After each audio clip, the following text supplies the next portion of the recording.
The Ark of the Covenant. For thousands of years, there have been myths about this unique artifact. Where is it? Why has it disappeared? Biblical origin and description. According to biblical history, the origin of the Ark of the Covenant can be traced back to the time of Moses. The book of Exodus in the Old Testament is biblical evidence of the creation of the Ark. The Ark refers to a box built with exquisite materials as instructed by God. If you ask, why such instruction to create something so magnificent? The answer is quite simple. The purpose of the Ark of the Covenant was to keep the tablets of the Ten Commandments intact. According to the Bible, the stone tablets were created by God and given to Moses on Mount Sinai to guard the Israelites. For the safekeeping of the stone tablets, the Ark was built. The book of Exodus also describes the Ark of the Covenant. It is said to be built of acacia wood and covered in pure gold.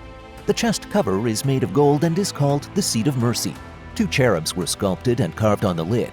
The Ark itself measures 2.5 cubits in length, 1.5 cubits in width, and 1.5 cubits in height. Positioned alongside the Ark were laws, symbolizing God's presence among the Israelites.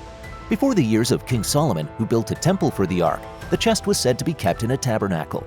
Only the high priest was allowed access to the Ark, as it was taboo for any other person. Now, if you think the Ark contained only the tablets of the Testaments, then you got it all wrong. According to biblical accounts, the Ark of the Covenant held 3 distinct items, each bearing its own symbolism. The tablets of the Ten Commandments and the Ark itself stood as religious symbols, serving as a point of connection between the Israelites and God. Additionally, a jar of manna was placed within, representing God's provision, while Aaron's staff conveyed God's endorsement of Aaron as the high priest. Role of the Ark in the Israelites' history. Israel stands as one of history's most ancient kingdoms, a cherished pilgrimage site for the Christian community. The Ark of the Covenant holds a pivotal position in the Israelites' historical narrative, acting as a link between them and the divine. As per biblical accounts, the Ark accompanied the people of Israel on their expedition to the Promised Land, signifying God's presence within their midst. Biblical history has it that during their journey, when the high priests carrying the Ark dipped their feet in a river, it miraculously stopped and parted for the Israelites to pass. Another occurrence of the power of the Ark was during the conquering of the Wall of Jericho. In ancient Israel, the Ark was their prized possession and the significance of dependence on a mystic being. The real question now is, what can the present people of Israel say about the whereabouts of the Ark? Why will the people of Israel misplace such priceless possessions? Well, you will find your answers in great detail in the next chapter. The historical journey and disappearance of the Ark of the Covenant. It would be rude to call the ancient Israelites careless, especially when no one else can give an actual account of the whereabouts of the Ark. Still in possession of the Ark, the Israelites carried it around till they got to the Promised Land.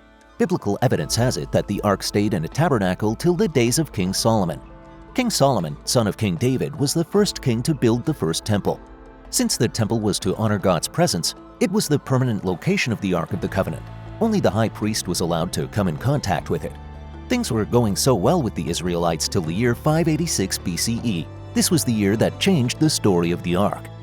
The Israelites found themselves at war with the Babylonians, which led to the ruin and destruction of the temple. After the war, several myths and facts came into play about the story of the Ark.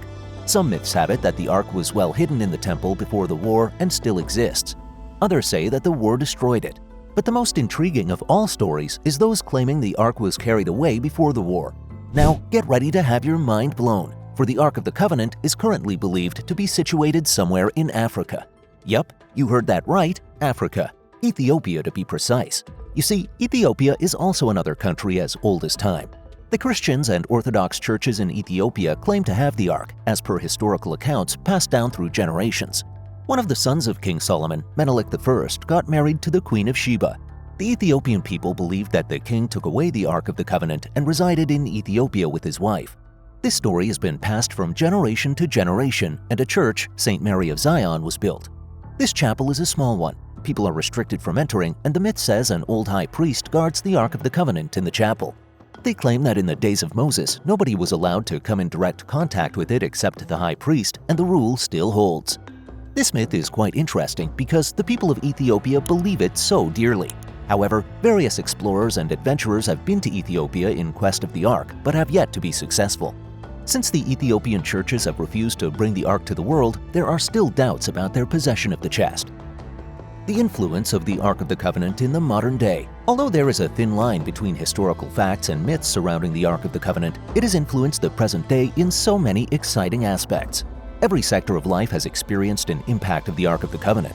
This is not about miracles, but how such artifacts are still instilled in people's minds.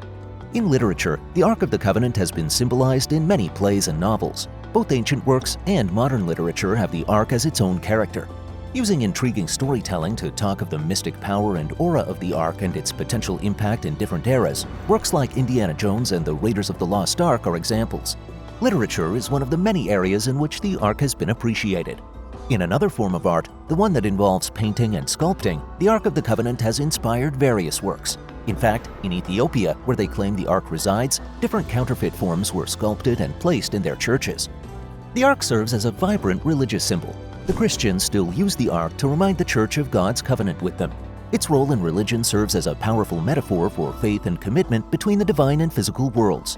The Roman Catholic Church refers to the Mother of Jesus as the Ark of the Covenant. This reference is in place because they claim that Jesus Christ is the new covenant between God and the people, and Mary was the holder of the covenant just as the Ark was the holder of the commandments. The Ark of the Covenant's whereabouts still intrigues the people's minds. Historians, explorers, and archaeologists have not given up on the quest to find the Ark of the Covenant. Drawing speculations from religious texts and historical accounts, they have successfully contributed to the ongoing fascination with the Ark. Integration of the Ark into modern religious practices. The existence of the Ark of the Covenant and its associated myths owes everything to religion. For this reason, the Christians and Jews might not have a solid explanation of the whereabouts of the Ark, but they still use it as a symbol of imbibing value in their community. The Ark has been used to teach several topics in religion. In some religious practices, the Ark is symbolized during worship and rituals. This is aimed at invoking the divine presence of God. Others use the Ark in spiritual teachings and use it to build faith. These religions use it to grow their young ones or new converts. The Ark serves as a sign that there is a God to believe in, and that religion and spirituality are not just a thing of spoken words, but a thing of faith. The Ark cannot be spoken about without mentioning the Ten Commandments. As old as time, these commandments have been used to present ethics and values. The Ten Commandments are used in various religions to maintain peace and stability across the community. In Ethiopia, they believe and have been telling the stories about the Ark of the Covenant from generation to generation. The Ethiopians claim to have a mix of Jewish culture and modern-day Christianity. The ways of Moses have not been forgotten and have been imbibed in the New Testament. The Ark holds a vital cultural significance as several festivals and events influence and reinforce its role as a cultural touchstone. Ethiopia's religion is not the only sector the Ark has influenced. Their claim to have the Ark has improved their global presence as a country. The Ark has helped to boost their role in geopolitics and diplomatic relations. The government has also gained enough revenue from tourism as religious folks who believe continue to come for pilgrimage yearly. These religious folks have it in mind that the Ark is still in existence and has not gone into ruins with the destruction of the temple, as some have claimed to believe otherwise.